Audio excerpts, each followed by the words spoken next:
Mr. Throckmorton, Mrs. Landau, Bishop Johnson, and my beloved class. For as long as I can remember, I have pictured what my life would be like in high school and college.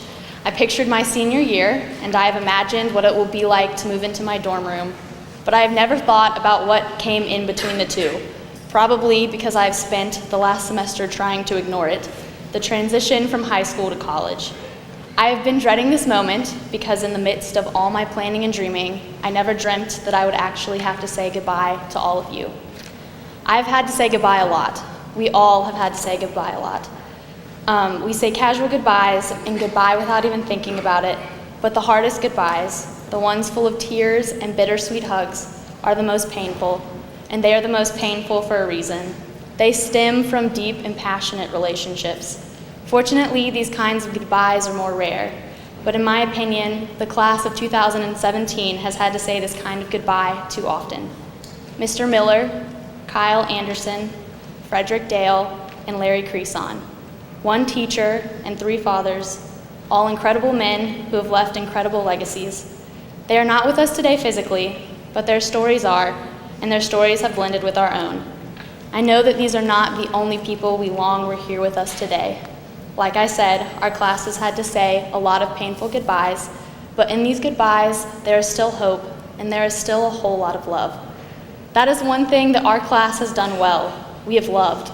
We have loved each other and our teachers and our coaches and our peers. We have actively shown this love through group projects and bake sales, in club meetings, on the field, on the stage, in the classroom, in the courtroom, and through questions. We have asked a lot of questions. Our class has always wanted to know why, or why not, or how, or when, or where. We ask questions because we want to know about each other and about the world around us.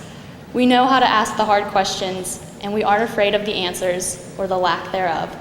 And despite the many places we are going next year, this is a quality that I do not think will ever change, and that is comforting to know.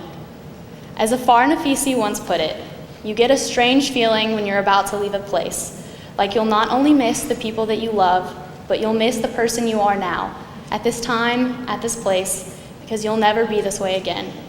We will always be the class of 2017, but we will never be exactly like this again, and that is a lot to swallow. Change is good, but it is scary, and moving on to the unfamiliar without all of you is terrifying. But just like the fact that we will always ask questions, there are other things that will never change. As Reverend Bush mentioned on Black Friday, at 10 o'clock, the bells here will always ring. Mrs. Evans will always have chocolate. Miss Pitts will always have Jolly Ranchers. Amy Cathawalla will always catch your kite. Elizabeth Rame will always give you a hug. And the word Timshul will never lose its meaning. We must leave, but we may always come back. St. Mary's and the lessons we have learned here will go on. The circle will keep spinning, but we can always come back home. I do not want to say goodbye yet, so I will not. I will keep putting it off. That will come later. For now, I want to reflect on us. The class of 2017 is strong and kind, beautiful, intelligent, and flat out awesome. I may be a bit biased, but I think that we are the best class ever. I say that, and I mean that, because I've seen you act this way every day. You all go the extra mile, academically, athletically, food intakingly. I admire each of you for how strong you are individually and for how strong we are as a group. I used to believe that we would never graduate, not because I thought we were incapable, but because I could not imagine a time when I would not be surrounded by your beautiful faces every day. It breaks my heart to think about leaving this place and all of you. The class of 2017 would not be the class that it is without every single one of you.